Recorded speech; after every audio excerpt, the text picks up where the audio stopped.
আমরা আজকের West Bengal board of secondary এডুকেশনের ক্লাস 6-এর রিভিশন লেসন নিয়ে আলোচনা করব এবং ওর অ্যাক্টিভিটিতে যে উত্তরগুলো প্রশ্নগুলো আছে সেই প্রশ্নের উত্তর করব এবং সেই উত্তরগুলো কিভাবে হয়েছে সেই উত্তরগুলোর পর্যালোচনাও আমরা করব।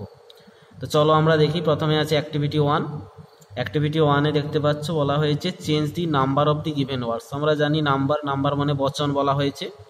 আমরা জানি বচন দু প্রকার, এক বচন আর বহু বচন, সিঙ্গুলার আর প্লুরাল। তো এই বক্সে কোনোটায় সিঙ্গুলারে দেওয়া হয়েছে প্লুরাল করতে হবে, আবার কোনোটায় প্লুরাল দেওয়া হয়েছে সিঙ্গুলারে করতে হবে। তো প্রথমে দেখো চাইল্ড কথাটা দেওয়া হয়েছে, চাইল্ড থেকে হয়েছে চিলড্রেন, চাইল্ড থেকে হয়েছে চিলড্রেন হয়েছে চিলড্রেন। তারপরে দেখো প্লুরালে মেন কথাটা দিয়েছে MEN, এখানে সিঙ্গুলারে হবে MAN ম্যান। সিঙ্গুলারে দেখো অক্স দেওয়া হয়েছে, এটা প্লুরালে অবশ্যই হবে অক্সেন। আর প্লুরালে গিজ দেওয়া হয়েছে, সিঙ্গুলারে হবে গুজ GOOC। আর এখানে সিঙ্গুলারে ডিয়ার দেওয়া হয়েছে, প্লুরালে হবে ডিয়ার, কারণ ডিয়ারের কোনো পরিবর্তন হয় না, এটা সিঙ্গুলারের যা ফর্ম হয় প্লুরালেরও সেই একই ফর্ম হয়। অ্যাক্টিভিটি 2-তে চলে আসি, কি বলছে identify the gender of the following nouns. এই যে এখানে যে নাউনগুলো দেওয়া হয়েছে সেই নাউনগুলোর জেন্ডার চুজ করতে বলছে এবং সঠিক বাক্সে বসাতে বলছে। কতগুলো দেখো জেন্ডার এখানে আছে, ম্যাসকিউলিন পুংলিঙ্গ, ফেমিনাইন স্ত্রীলিঙ্গ, নিউটার ক্লিবলিঙ্গ, কমন উভয় লিঙ্গ। তো এই জায়গাগুলোতে আমাদের এই নাউনগুলো সঠিকভাবে বেছে নিয়ে লিখতে হবে। দেখো ম্যাসকিউলিনে লেখা হয়েছে নেফিউ, বুল, টাইগার।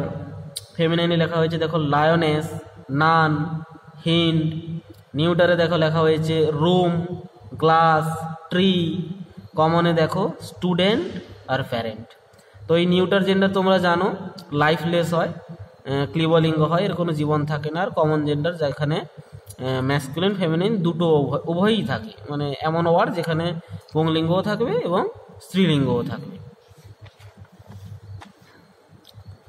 এরপরে চলে আসি আমরা অ্যাক্টিভিটি 3B-তে 3A-তে।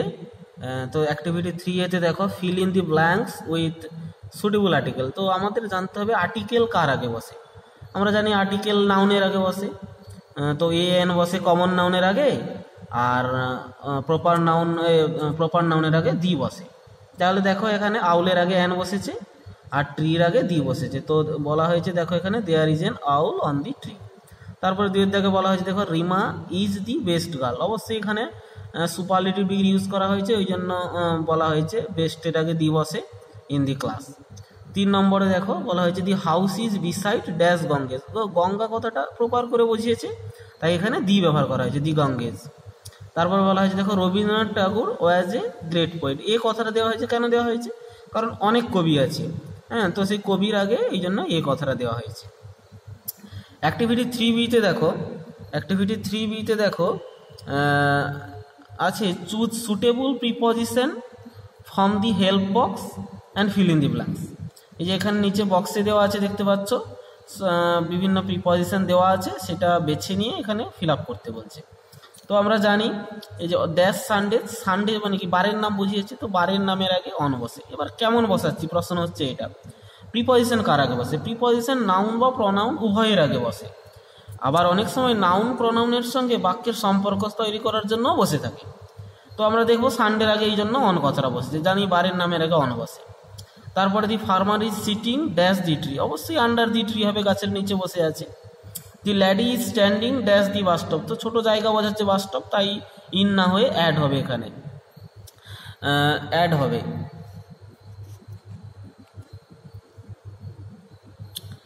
আর 4 নম্বরে দেখো the river flows dash the village, অবশ্যই গ্রামের উপর দিয়ে যাবে না, তো পাশ দিয়ে বইবে, ওই জন্য বলা হয়েছে যে বিসাইড দি ভিলেজ।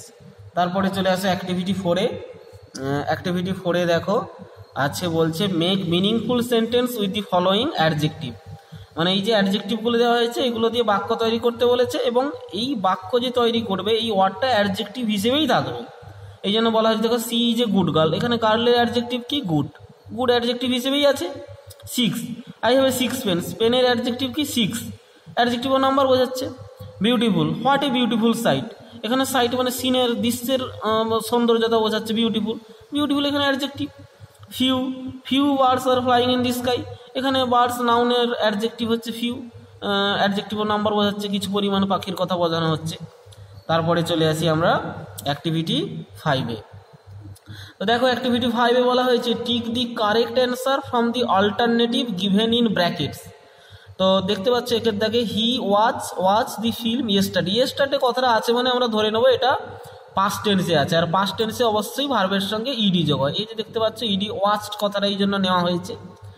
বিয়ের দাগে দেখো দি চাইল্ড ইজ রিডিং কথাটা নেওয়া হয়েছে। কেন নেওয়া হয়েছে? স্টোরি বুক নাও, বইটা এখনও পড়িতেছে, তো জানি আমরা তেছে বোঝাতে ইজ রিডিং কথাটা নেওয়া হয়ে থাকে, মানে প্রেজেন্ট কন্টিনিউয়াস টেন্স ইউজ করা হয়েছে। My father is going when to Kolkata last week. Last week মানে কি? গত সপ্তাহ, যে সপ্তাহ চলে গেছে, তো ওই সপ্তাহ যে চলে গেছে তো আমরা পাস্ট টেন্স ইউজ করবো, আর গোয়ের সেকেন্ড ফর্ম কি হয়? ওয়েন্ট হয়, ওই জন্য ওয়েন্টে আমরা দাগ দিয়েছি, ওয়েন্ট করবো। দি বয়েজ কথাটা অবশ্যই প্লুরালে আছে, আর প্লুরালের পর আর বসে, আর আর প্লেয়িং আছে এখানে, আর কিছু দেখার দরকার নেই, আমরা আর প্লেয়িং বসিয়ে দেবো। ফুটবল ইন দি ফিল্ড নাম, আর এটা অবশ্যই প্রেজেন্ট টেন্সে বোঝাতে, ওই জন্য এটা প্রেজেন্ট কন্টিনিউয়াসে আর প্লেয়িং কথাটা ব্যবহার করা হবে।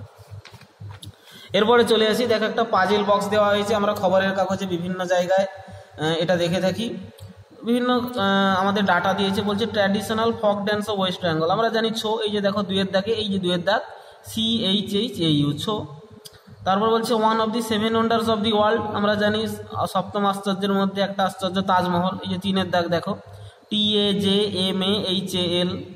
তারপরে বলেছে classical music of southern India, তোমার দক্ষিণ ভারতের ক্লাসিক্যাল মিউজিক কি? অবশ্যই এই যে 5-এর দাগে দেখতে পাচ্ছ কার্নাটিক, CARNATIC কার্নাটিক। আর নিচে দেখো আছে a classical dance of Kerala. কেরালার ক্লাসিক্যাল ড্যান্স কি?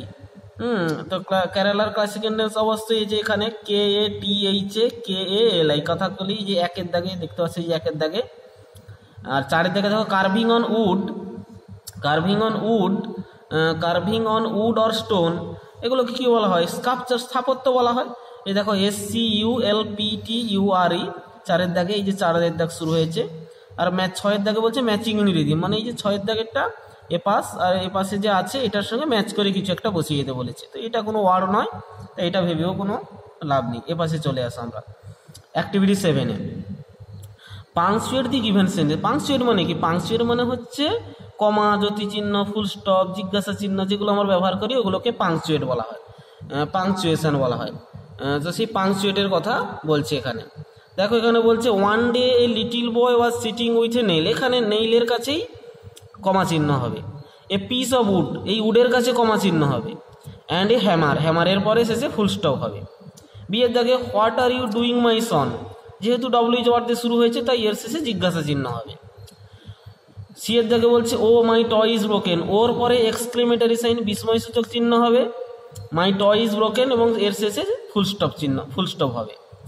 ডিয়ের দাগে ডোন্ট ক্রাই মাই চাইল্ড, এই ডোন্ট ক্রাই মাই চাইল্ডটা প্রথমে সিঙ্গেল কোটেশন দিয়ে শুরু হবে, সিঙ্গেল কোটেশন দিয়ে শেষ হবে, তারপরে কমা দেওয়া হবে, সেট দি স্ট্রেঞ্জার, তারপরে ফুল স্টপ দেওয়া হবে। এটা একটা ডিরেক্ট ন্যারেশনের উদাহরণ দেওয়া হয়েছে, আমরা দেখতে পাচ্ছি। তারপরে আমরা চলে যাব অ্যাক্টিভিটি 8-এ। এখানে বলছে identify the common and proper nouns given below and place them in the correct columns. এই যে ওয়ার্ডগুলো দিয়েছে এই কমন আর প্রপার নাউনের অর্ডার অনুযায়ী সঠিক করে বসাতে বলছে। তো দেখো কমন নাউনে আমরা এলিফ্যান্ট কথাটা নিয়েছি, গ্রেপস কথাটা নিয়েছি, স্ট্রিট কথাটা নিয়েছি, আর প্রপার নাউনের ঘরে বসেছি বিদ্যাসাগর, দামোদর আর দার্জিলিং। হয়ে গেল এটা। এবার অ্যাক্টিভিটি 9-এ আমরা চলে আসি, বলেছে আন্ডারলাইন দি পার্সোনাল প্রনাউন। অবশ্য আমি আন্ডারলাইন করেছি। And circle the possessive pronoun, তবে পসেসিভ প্রনাউনটাকে আমি সার্কেল করিনি, টিক চিহ্ন দিয়েছি। তো দেখি কি আছে এই প্যাসেজে। আই এম ঝুমি, তো এখানে আই কথাটা হচ্ছে personal pronoun. Rana is a cousin of mine, এখানে মাইন কথাটা হচ্ছে possessive pronoun. He is a kind boy, he কথাটা হচ্ছে এখানে personal pronoun. He gave a book to Rumi, he কথাটা এখানে অবশ্যই personal pronoun. She is my sister, সিও এখানে পার্সোনাল প্রনাউন হিসেবে ব্যবহার হয়েছে, আর মাই কথাটা পসেসিভ প্রনাউন হিসেবে ব্যবহার হয়েছে। আর এই লাইনটাতে নেই রুমি অ্যান্ড রানার ক্লাসমেট, এটাতে নেই, এটাতে কোনো প্রনাউন নেই। দে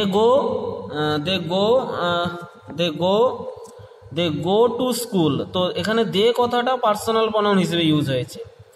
তারপরে পরের সেন্টেন্সে দেখো দেয়ার স্কুল, দেয়ার কথাটা পসেসিভ প্রনাউন, দেয়ার কথাটা পসেসিভ প্রনাউন হিসেবে ইউজ হয়েছে। আর ভিলেজ অফ আওয়ার্স কথাটা পসেসিভ প্রনাউন হিসেবে ইউজ হয়েছে।